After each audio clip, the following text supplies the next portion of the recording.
अच्छा, अंग्रेज इनसे अब घबरा गए थे, बोले यार इसको ना अलग कर दो, सारे इंडियन इससे इन्फ्लुएंस हो जाते हैं। एक नया आंदोलन कर दिया इस आदमी ने। ये 64 दिन के अन्न जल त्याग पे चले गए, कहते आम मरण अनशन, अब कुछ नहीं खाऊंगा मैं। अच्छा, अंग्रेज शुरू में इनको इग्नोर करते थे, अब 2 दिन 4 दिन 5 दिन 64 दिन तक नहीं खाए। क्रांतिकारी यतीन्द्र दास उस समय शहीद हो गए, क्योंकि इतना कमजोर भगत सिंह का वजन रोज कम होता जा रहा था। अंग्रेज घबरा रहे थे, लेकिन ये असल में क्या है ना, इनको अच्छा उसके बाद भी हंसते थे, डर लगता नहीं इनको, इनके चेहरे पे हमेशा मुस्कुराहट होती थी। इनकलाब जिंदाबाद, इनकलाब जिंदाबाद। घबरा गए, ये क्या बोले, कहते मेरे सीने में जो जख्म है वो तो फूल के गुच्छे हैं, हमें पागल रहने दो, हम पागल ही अच्छे हैं। अंग्रेजों को घुटने टेकने पड़े, हार मान गई इनकी। उन्हीं दिनों ये कई लेख भी लिखते थे, ये क्या कहते थे, अंदर भी आंदोलन चलाऊंगा और लिख लिख के बाहर भी आंदोलन चलाऊंगा। इन्होंने एक इंस्ट्रक्शन दी थी, जेल में मुझसे कोई मिलने आएगा तो नई किताब लेके आएगा, कभी बोल्शेविक रेवोल्यूशन की किताब लाएगा, फ्रेंच रेवोल्यूशन की किताब लाएगा,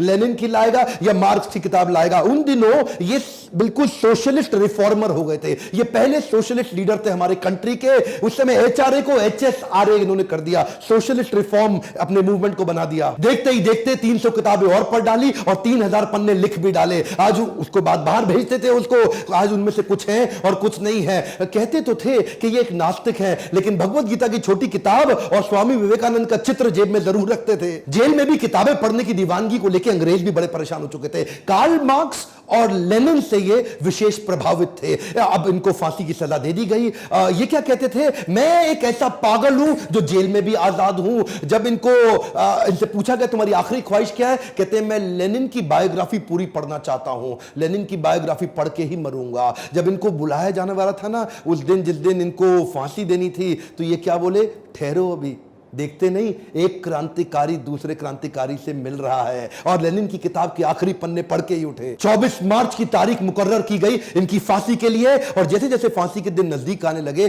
किसी को पता लगे ना कि उसकी मौत का समय आने वाला है, उसकी घबराहट बढ़ जाती है, उसकी और टेंशन, उसका आधा वजन वैसे ही खत्म हो जाता है। लेकिन ब्रिटिश हुकूमत परेशान थी कि ये और खुश कैसे हो रहे, अरे ये इतने निडर, ये एक्साइटेड है। देश भर में इस तारीख की खबर फैलने से ब्रिटिश सरकार पे प्रेशर बन रहा था कि भाई ऐसा ना हो इनकी फांसी के दिन 24 मार्च यहां बड़ा दंगा हो जाए, ऐसा ना हो कि यहां आग ही लगा दी जाए, बहुत भीड़ आने वाली थी। ये पहली बार ऐसा हुआ कि फांसी का समय जो सुबह का होता है, केवल इन तीनों के चक्कर में 23 मार्च को अचानक आनंद फानन में इनको रात को बुला लिया गया कि तुम्हें फांसी दी जाएगी। इन्होंने प्रेम से मुस्कुराते हुए बोला, पे सर पे कपड़ा मत बांधना और हमारे हाथ मत बांधना।